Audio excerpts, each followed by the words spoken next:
Hello guys, welcome back to another video. Now then, we're going to be working on the BMW 130i today, and we're going to be kind of trying to correct some inconsistencies with the parking brake. So, kind of ever since I got the car really, the parking brake, or the lever should I say, has kind of been a bit inconsistent. So, you know, when I bought the car, the handbrake, the parking brake would not hold at all, let alone even on a hill.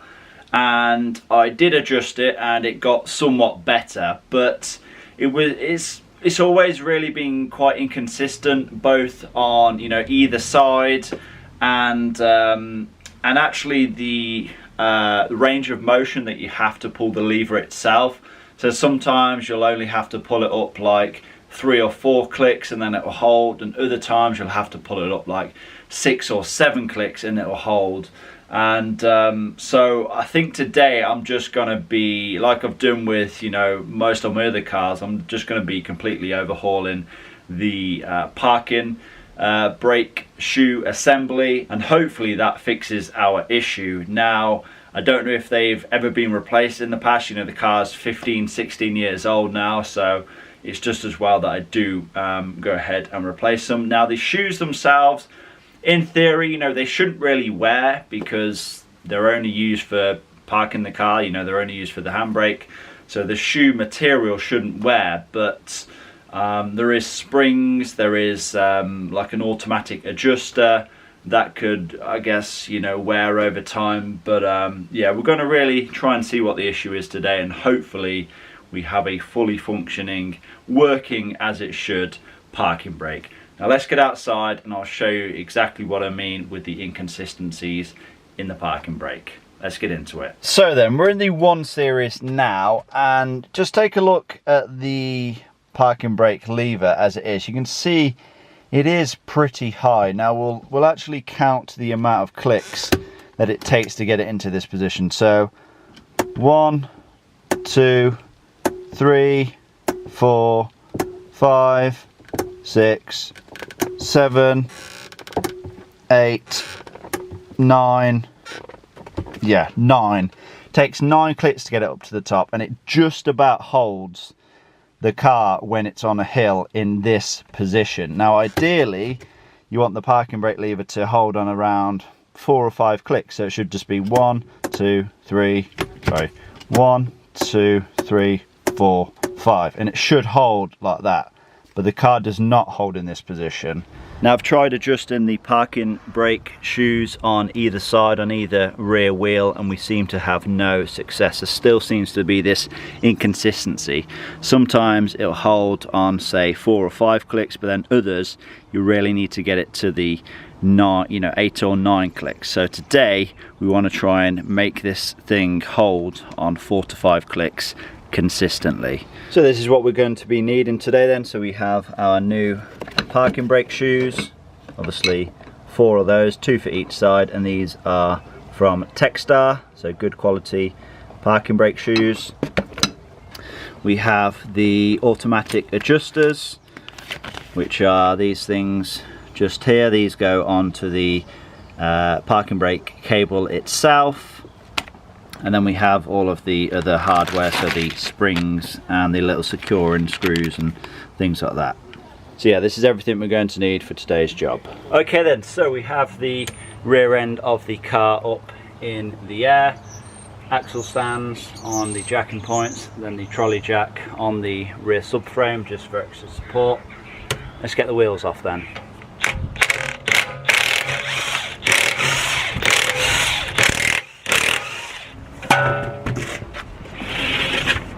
Next thing I'm going to do then, while we still have the caliper on and the handbrake is on, I'm just going to release the retaining screw for the disc itself. It's a 6mm. This came out quite nicely. Now, to be honest, the job that we're doing today, this is a job that you ideally want to do when you are replacing the rear discs and pads, but as you can see, these are fairly new. I've only replaced these like, I don't know, maybe 2,000 miles ago, so we're not going to be replacing the discs and the pads today, but we need to strip everything down. Now, we are going to have to remove the caliper Now, you actually don't need to remove the caliper from the bracket. You can just remove the bracket straight away from the hub. But because there isn't great access to get to the two 16mm bolts, it's easier for me just to, you know, unbolt the caliper from the bracket and then remove the bracket from the hub. So we'll pop the retaining clip off at the front. There we are. And now we can remove the two caps, the two plastic caps that cover the caliper slide bolts. There's one, and there's two. And now I'm just going to get the brake pad wear sensor out of the way. I don't want to be snapping that. Just going to gently remove it from the pad.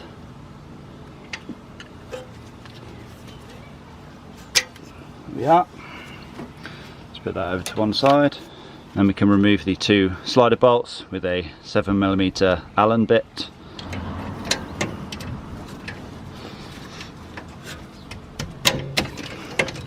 That was tight.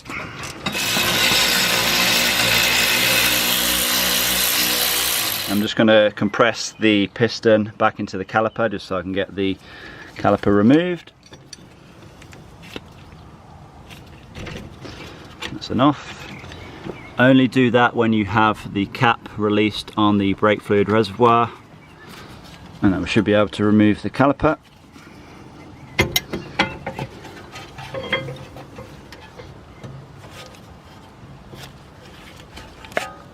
Just put this up the top. Next is the 16mm caliper bracket bolts.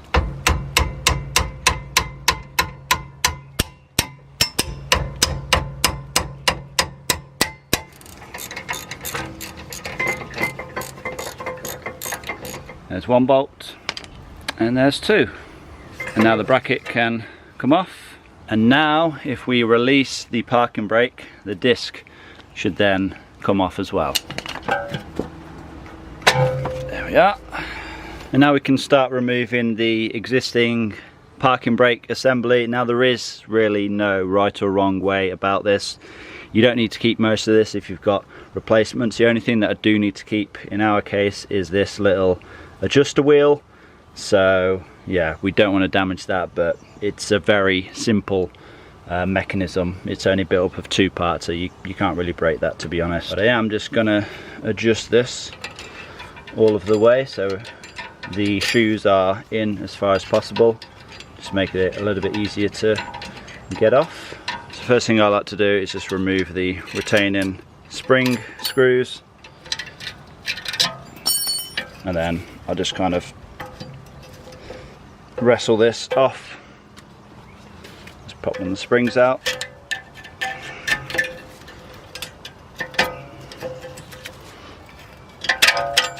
There we are.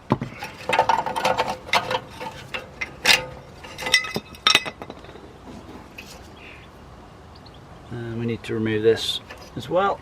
Okay, that's everything removed then. All we need to do now is give this a good clean up, get rid of any grease, any existing brake dust, and then we can start installing the new parking brake assembly.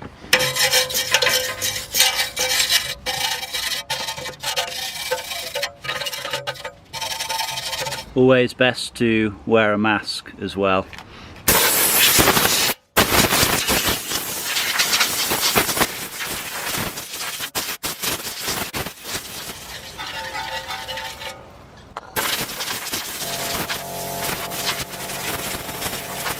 Okay, so hub is relatively clean now, much better than it was before. Let's start reinstalling the new parking brake assembly. I'll start with the adjuster first. This kind of just clips on to the cable itself. So if you take a look down there, you should be able to see the cable itself. This kind of clamps onto it, and then it retains it in here, and then the parking brake shoes, they go on either side. And there we are. So what I like to do then is build up the assembly, or the majority of the assembly, off of the car, This makes it a little bit easier. So we have the adjuster wheel at the top in our case, and we have the respective spring that goes along with it, and it means that we only have one of the springs to contend with once it's actually on the hub then. So I'm just going to place this over the hub, and then we need to line the edges of the handbrake shoes, the parking brake shoes, up with the slots on the automatic adjuster. That's looking pretty good. So just a little close up then. Here's how things should be looking. So the slots on the shoes themselves needs to go into the slots on the adjuster that attaches to the cable, and with the assembly now pretty much in place, we can secure it down to the dust shield. In our case, that's what it secures to, with our securing spring clips. So we push these through and then line it up with the hole, and then a 90-degree turn to lock it in place, and same with the other one as well. And this is looking pretty good, it's pretty solid, and all we have left is the bottom spring to install. Now I say this is all we have left, but this is the most difficult part of this entire task. You have to think this whole assembly is now under a lot of tension, and you've actually got to put it under even more tension by installing this spring. So obviously one side will go in one hole, and you have to pull it across and hook it in to the other side. So we'll put the first side in place.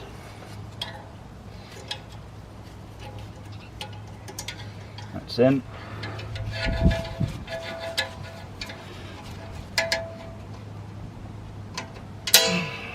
There we go. So as you can see, the bottom spring is now in place. All I used was some pliers, and I just kind of pulled the other end across, and it's slotted into the hole. And now we can get the disc reinstalled, but before we do, I'm just going to give the inside a clean up just with some sandpaper.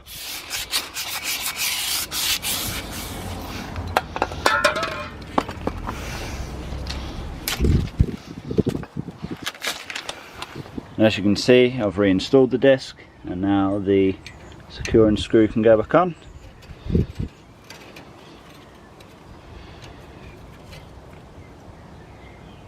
we are. Next thing to go on then is the caliper bracket.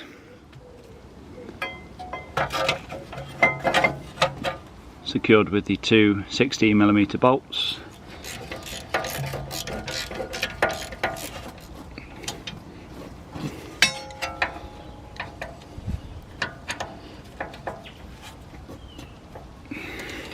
Now we can reinstall the caliper and the pads, of course.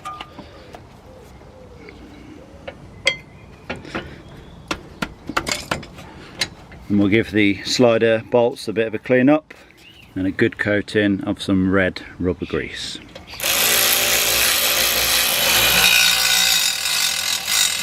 We can reinstall the two caps, and we'll reinsert our brake pad wear sensor as well.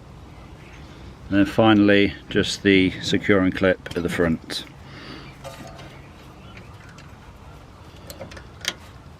There we go. Sorted. And I've also done the exact same on the other side as well. Didn't bother to show you doing it. It's the exact same process minus the brake pad wear sensor. And obviously the wheels are now back on, so we can get this thing back on the ground. Okay then, so as you can see, the car is now back on the ground. Now there is actually one thing that I forgot to show you, and that's because I forgot to do it myself. So if we head on into the car, and then on the handbrake lever itself, if we just remove the boot on it, which you just have to give it a good pull, it just pops out of place, and we'll just pull that up. And then if we take a look down inside of here, we can see a spring. Now essentially you are supposed to compress this when removing or installing the discs. It basically takes the tension off of the handbrake cables. So I'm going to show you how you compress this in right now. So basically you want to get a screwdriver, quite a big screwdriver. It's just going to make it a bit easier for you. And there should be kind of 2 slots on the end of this spring. So one of them is where a hole is, and then the other is kind of where there is an indentation. So if you just push where there is an indentation, you should, oh by the way, you need to make sure that the parking brake is fully off.